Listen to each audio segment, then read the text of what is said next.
چاہے وہ multi millionaire بندہ کیوں نہ ہو، کام اٹکا ہی رہتا ہے، پھر انسان کی ہیبت کم ہو جاتی ہے، دل سخت ہو جاتا ہے، عبادت کو دل نہیں چاہتا، پھر دل پریشان ہوتا ہے۔ آپ اس بات کا خود مشاہدہ کر لیں کہ جتنی لڑکیاں روگ پال لیتی ہیں ان کو راتوں کو نیند نہیں آتی،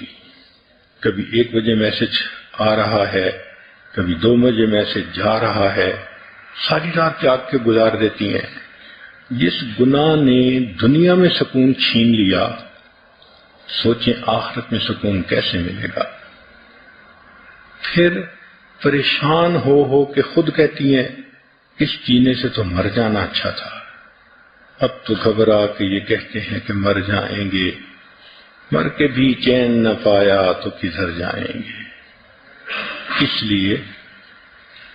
زنا کے بارے میں 2-3 باتیں بہت اہم ہیں۔ پہلی بات کہ حدیث مبارکہ سے پتہ چلتا ہے کہ جب کوئی شخص زنا کر رہا ہوتا ہے اس وقت وہ مسلمان نہیں رہتا، ایمان اس کے جسم سے نکل کے الگ ہو جاتا ہے، گویا زنا کرنے میں جتنا وقت گزرا وہ اتنا وقت کفر کی حالت میں گزر گیا، ایمان سے خالی گزر گیا۔ اب ذرا عورتیں سوچیں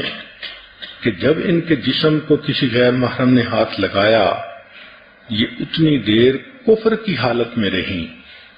کہنے کو تو مسلمان بنی پھرتی ہیں لیکن نامہ اعمال میں تو لکھا جائے گا نا کہ اتنا وقت اس نے کفر کی حالت میں گزارا۔ اللہ اکبر، ایسا گناہ کہ ایمان ہی بندے سے الگ ہو جائے۔ پھر یہ اتنا بڑا گناہ ہے کہ حدیث پاک میں آتا ہے کہ جو انسان زنا کرے حتیٰ کہ بڑھاپے کی عمر کو پہنچ جائے، اس پر 7 آسمان اور 7 زمینیں لعنت برساتی ہیں۔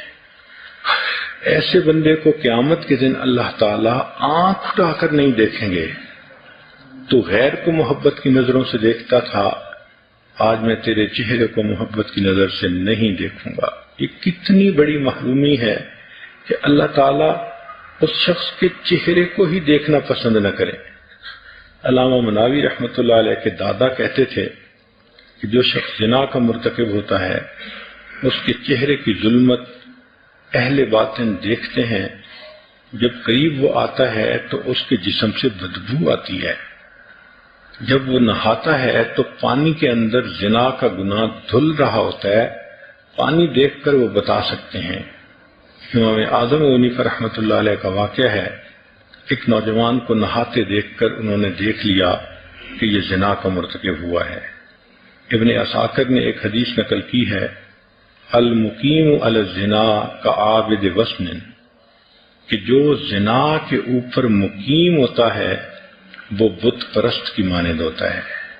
اس کا مطلب یہ کہ اگر کسی لڑکی نے کسی لڑکے کے ساتھ 2 سال افیئر رکھے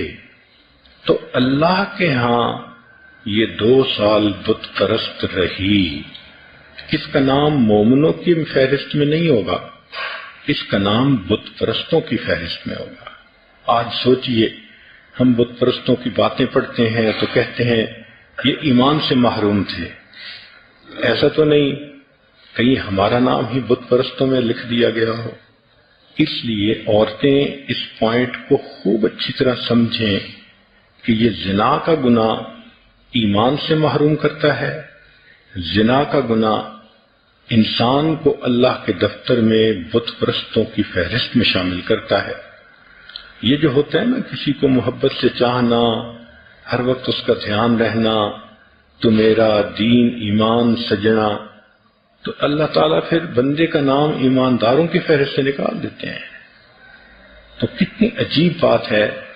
کہ جس عورت کا افیئر 5 سال کسی کے ساتھ رہا، وہ 5 سال اللہ کے کاغذوں میں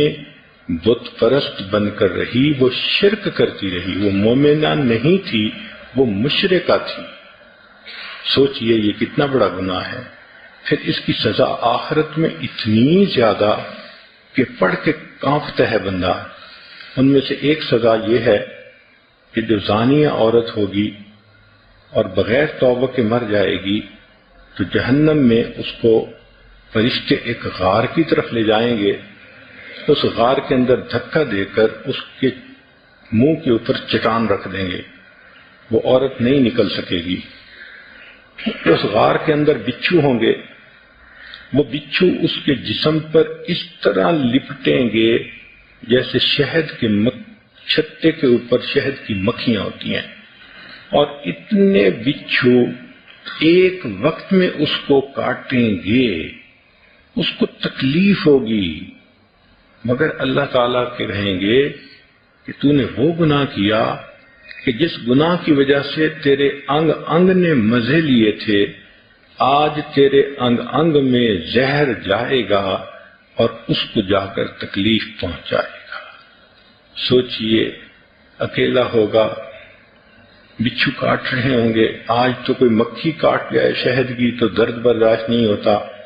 بچھو کاٹیں گے اور اتنے زیادہ بچھو ایک وقت میں کاٹیں گے، جسم کی کیا حالت ہوگی۔ چند لمحوں کی لذت کی خاطر بندہ اللہ کے دربار سے دھتکارا جائے،